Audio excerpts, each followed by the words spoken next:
725 pessoas foram presas, 1.500 empresas criminosas foram desmanteladas, foram aplicados 4 bilhões em multas, foram inibidas 35 mil propriedades de grilagem e foram apreendidos 1 milhão de metros cúbicos de madeira.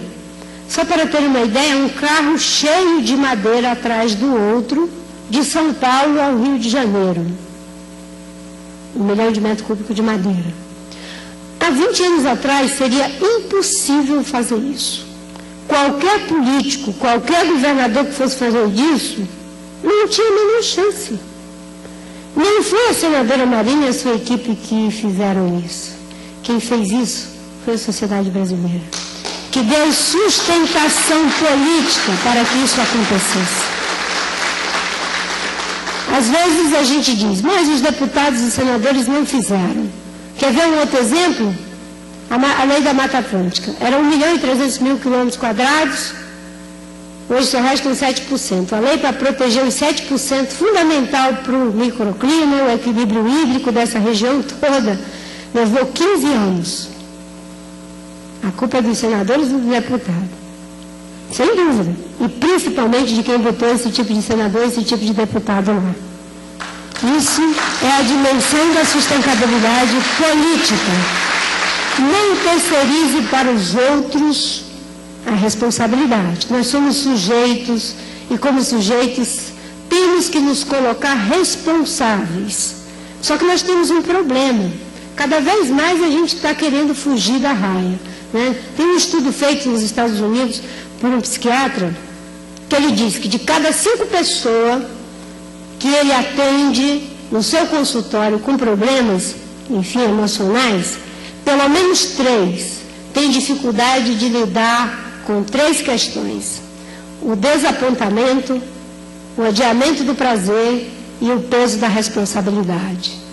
A gente quer o prazer agora, em tempo real, não é? Como se fosse um e-mail, pá de lá, pá de cá, sei lá o que, essas coisas mais velozes que tiver. Isso é um problema, por isso que nós estamos ficando uma sociedade adoecida.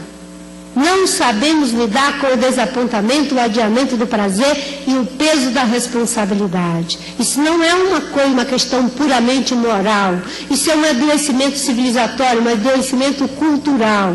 Não é à toa que a pessoa sabe que se ela pode ficar viciada utilizando pela primeira vez o tal do crack. Mas o desejo de ter o prazer imediato é tão grande que ela se arrisca, mesmo que seja um caminho sem volta. Nós estamos numa sociedade, num processo civilizatório que está nos levando a um adoecimento coletivo. E não podemos tratar isso como se fosse só dando lição de moral nos jovens, não. Não é um problema do indivíduo, é uma cultura que se estabeleceu, está se estabelecendo, onde não se quer mais ser responsável, não se quer assumir o peso da responsabilidade em relação à decisão.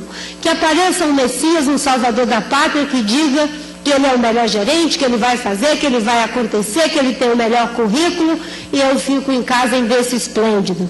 Um belo dia eu vou me acordar e não tem mais nem berço para ficar. Por quê? Porque a falta da dimensão da sustentabilidade política. Por último, a sustentabilidade ética, eu acho que já falei nas questões que eu coloquei em relação à ética. Eu só queria dar um lembrete. Existem, fundamentalmente, 2 visões da ética. Uma ética rigorista, ou uma ética teísta, que é como se as coisas fossem petrificadas. Eu não acredito nesse tipo de atitude. Né? Aliás, são 3. Existe uma outra que é uma ética de circunstâncias, né? Onde você molda o discurso e a cara de acordo com as circunstâncias. É para ganhar voto? Então eu vou lá naquela universidade dizer o que ganha voto. Não vou falar dessas coisas chatas que tem que defender o índio. O povo não gosta, então não vou falar. Isso eu não vou falar. É aí que eu vou falar, que é para a gente poder caminhar juntos, não é? Criar esse vínculo, não é? Então, a ética relativa, a ética das circunstâncias. A ética relativa é aquela que você molda o discurso de acordo com a circunstância, veste a roupa de acordo com o baile, não é? Essa não nos serve. O que nós precisamos ter uma ética dos valores. Ela mantém uma base de valores que são perenes. Todas as culturas, em todas as línguas, em todos os tempos, foram adquirindo alguns princípios básicos. Tem noção do que é justiça, tem noção do que é a liberdade e tem noção do que é o amor. Isso é algo que é básico, certo? É uma construção histórica, cultural? Obviamente que é. Isso é também, mas existe essa noção em todos os humanos, do que é justo, do que é livre e do que é, não é, o respeito, o amor, o cuidado. Senão não teria sobrevivido ninguém. Sem o cuidado não tem como sobreviver. A ética dos valores, ela mantém princípios básicos duradouros, mas ela também se transforma.